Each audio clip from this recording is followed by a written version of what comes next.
اعوذ باللہ من الشیطان الرجیم بسم اللہ الرحمن الرحیم السلام علیکم ورحمۃ اللہ وبرکاتہ۔ ناظرین، جلد کی عادت مردوں کے علاوہ عورتوں میں بھی پائی جاتی ہے، لیکن اس کا تناسب مردوں کے مقابلے میں بہت کم ہوتا ہے، اور اس کی وجہ یہ ہوتی ہے کہ عورت اور مرد میں جنسی اعضاء مختلف ہوتے ہیں اور ان میں جنسی تحریک بھی یکساں نہیں پائی جاتی۔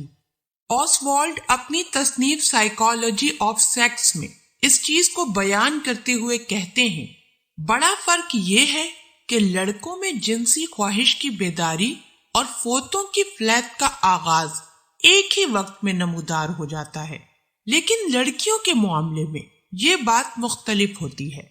عورت کی جنسیت عموماً خوابیدہ رہتی ہے جب تک کہ مرد اسے بیدار نہ کر دے۔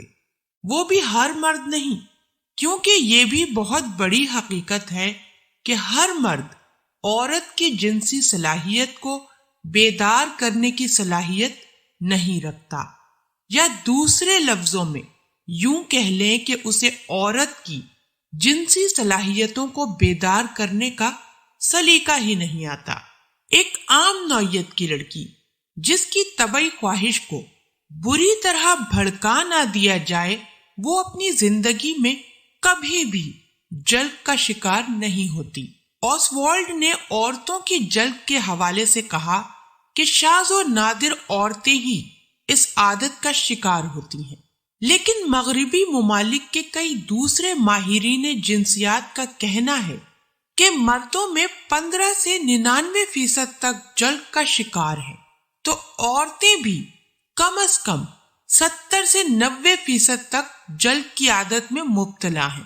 کچھ خواتین کو جماع کا جنون ہوتا ہے، اور ایسی خواتین اپنی عفت و پاک دامنی کو بالائے طاق رکھ کر اپنی خواہش کو پورا کرنے کے لیے کوئی بھی قدم اٹھانے سے گریز نہیں کرتی۔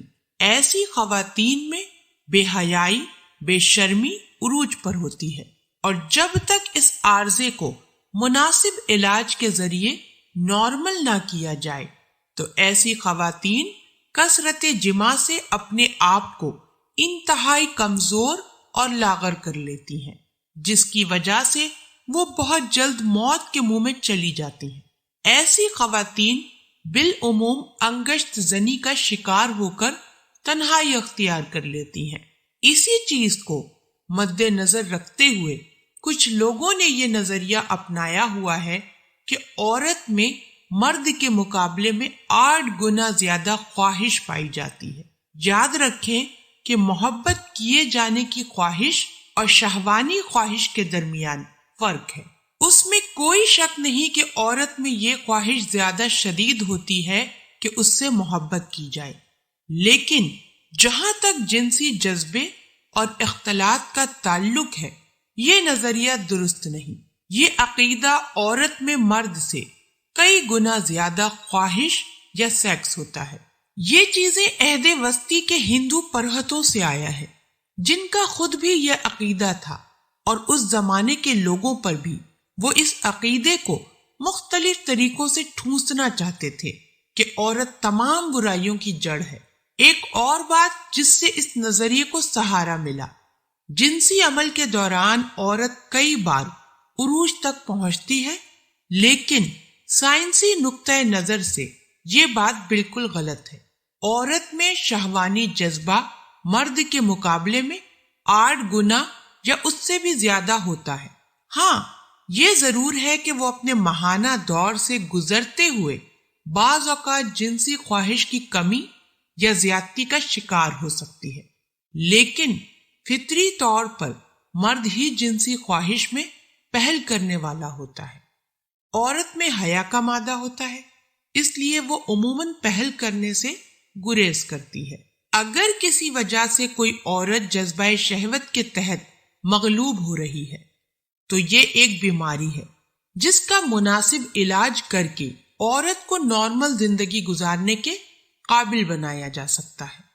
اس کی بھی کئی وجوہات ہیں۔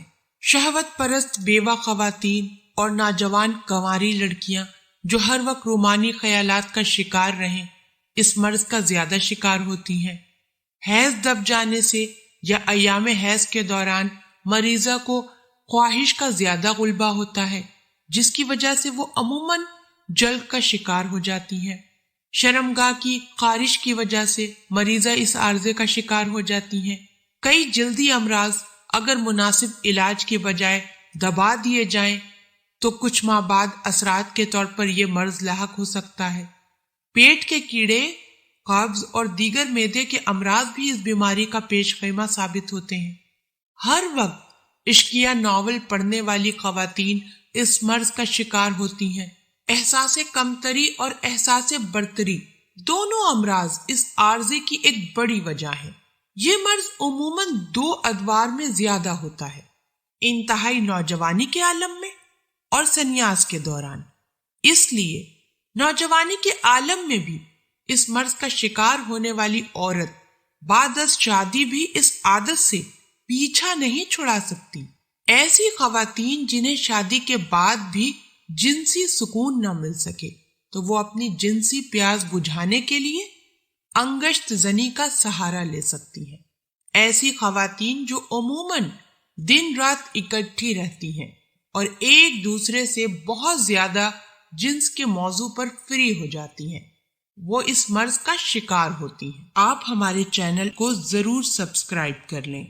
سبسکرائب کے ساتھ ساتھ ہماری ویڈیو کو لائک بھی کر دیں۔